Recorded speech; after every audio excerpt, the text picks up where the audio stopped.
Il faut lutter contre le trafic illicite d'antiquités et aussi contre les pillages parce que ces deux phénomènes sont à la base d'une perte d'informations qui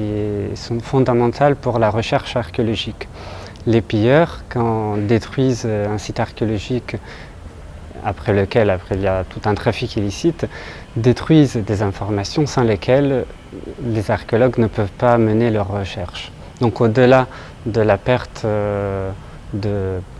d'objets, de vestiges qui peuvent avoir un intérêt religieux, économique, touristique ou affectif pour les communautés, il y a aussi une perte d'informations qui coupe la tête à la recherche scientifique, en archéologie et en histoire.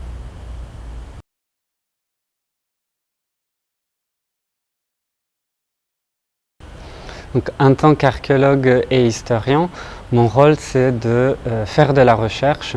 pour essayer d'étudier ces phénomènes, de comprendre comment les pillages et le trafic illicite s'opèrent pour pouvoir mettre en place une stratégie de prévention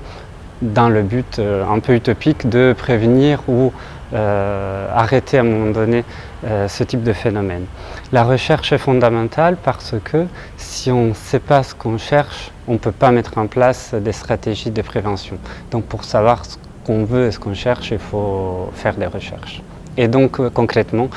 après mes études en archéologie, j'ai fait une thèse de doctorat sur la notion d'archéomafia et notamment j'ai étudié les réseaux du crime organisé engagés dans les phénomènes de pillage, de trafic illicite, surtout en Europe, en Italie, en Palestine et au Mexique.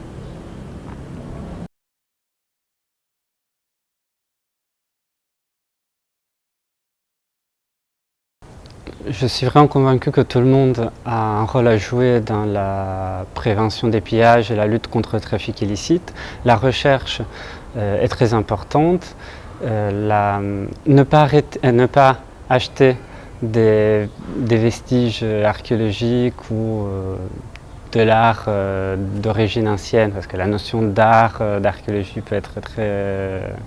ça dépend du contexte où on parle, mais ne pas acheter de vestiges archéologiques sur le marché de l'art est aussi très important parce que s'il n'y avait pas un marché d'antiquité, il n'y aurait pas une demande d'objets qui pousse certaines personnes, certaines communautés et certains réseaux à faire des pillages et mettre à disposition de la demande ces objets. Et ensuite, d'un point de vue des politiques nationales ou internationales, peut-être qu'au lieu de miser sur les forces de l'ordre, les forces de police et la répression, il faudrait miser plus sur l'éducation, la prévention à travers des investissements dans l'éducation, la culture et le dialogue entre communautés et régler les problèmes, les vrais problèmes de base. Donc, la misère sociale ou autre, qui pousse certaines communautés à piller leur propre site archéologique parce qu'elles ont désespérément besoin d'une source de financement.